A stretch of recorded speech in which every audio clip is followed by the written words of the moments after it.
going into playoffs, there's not a particular team that I'd want to play.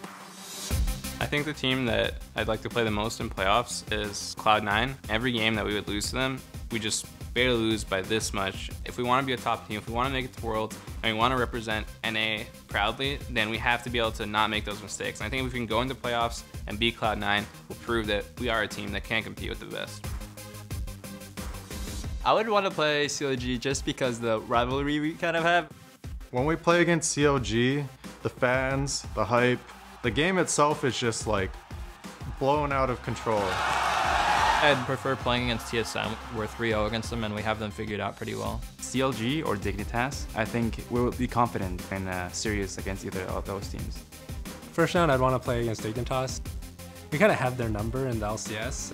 个人最希望和 CLG 这种类型的队友打，因为节奏很快，打得很凶，所以自己玩起来也很刺激。 Our matchups against them are always very interesting. They're super aggressive, and it kind of brings out our aggression as well. It's just extremely fun to play against someone who's really confident and aggressive like Vasily. C9 is a pretty difficult team. Even though we usually beat them out in the early game, they're really good at staying in the game. I really don't like having the idea of playing against C9 in the playoffs. C9 hasn't dropped a single game in playoffs, so I'm kind of scared. They're really good. He's got to hit the Nexus with their eyes on the Nexus, their eyes on the summer split. This split, every team's beaten us at least once, so that shows that they can always beat us depending on the day.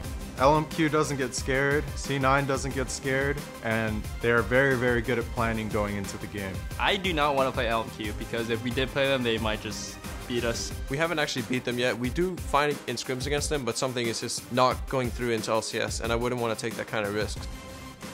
You can't look forward to being Worlds until you go by the gate of playoffs. I think at this point, I just want to play playoffs.